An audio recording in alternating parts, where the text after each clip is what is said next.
प्रभागामध्ये चार करायचं ठरवलं. मग त्यात ते काँग्रेसने 4 ह्याच्यात घ्यायचं ठरवलं. काँग्रेस आणि तुतारी मिळून 10 नंबर वार्ड त्यांना गेलं. घड्याळला तिथं काही शिल्लकच राहिलं नाही म्हणून ह्यांनी म्हणले की तुम्ही अर्ज भरू नका. तुम्ही जर अर्ज भरला किंवा परत आमच्याकडे तुम्ही सभासद झालाय आणि आमच्या पक्षात आलाय आणि परत तुम्ही जर हे करायला लागलात तुम्हाला आम्ही योग्य ती संधी देतो.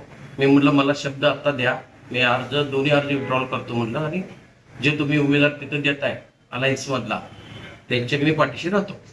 मग या सगळ्यांनी शब्द दिल्यानंतर मी ते अर्ज विड्रॉल केला आणि मी इलेक्शनला उभं राहिलोच नाही. राजमुळीच्या पाठीशी राहून त्यांना 5000 मतं पडली. काँग्रेसचे निंबाळकर मॅडम ते निवडून आले 5,500 मतांना. मी एवढं सगळं करून झाल्यानंतर मग यांच्या मागं लागलो मी, मला कॉप्ट करा म्हणून. मग कॉपला अर्ज केला.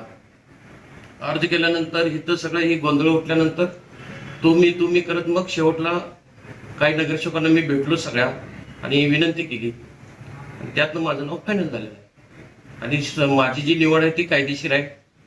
कुठेही जे गोंधळ उठलाय त्याच्याशी माझा कुठेही काही संबंध नाही.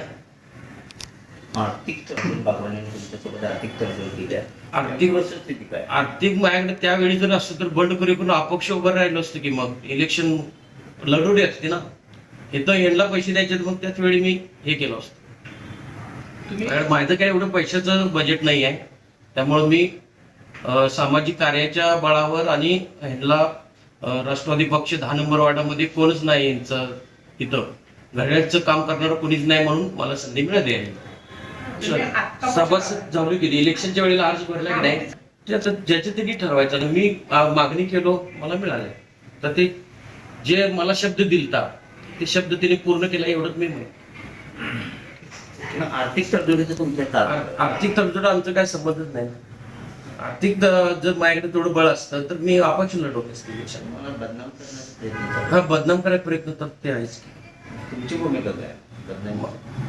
आमची काय भूमिका आमच्या जर असंच जर चालायला लागलं तर आम्ही कायदेशीर बाबी अब्रुलुष्टाने जर खटला दाखल करणार. कोण असेल तसं काय कोणाचं नाव घेणार नाही. मी काय म्हणायला लागलोय असं अजून तर मला तर काय अजून ते डायरेक्ट बोलले नाही. दुसऱ्या तिसऱ्या चौथा जर मी समोर कोणासमोर काय पण बोललं तर मी माझ्यावर कशाला ओढून घेऊ. माध्यमांच्या समोर बोलले नाही. मला काय म्हणायचं आहे वैयक्तिक मला जर त्यांनी बोलून जर काय बोलले किंवा एखादं पत्र व्यवहार जर काय ते लेखी केलं असं केलंय त्याला उत्तर दिलं. तोंडी बोललेलं त्याला काय बोलता येत नाही.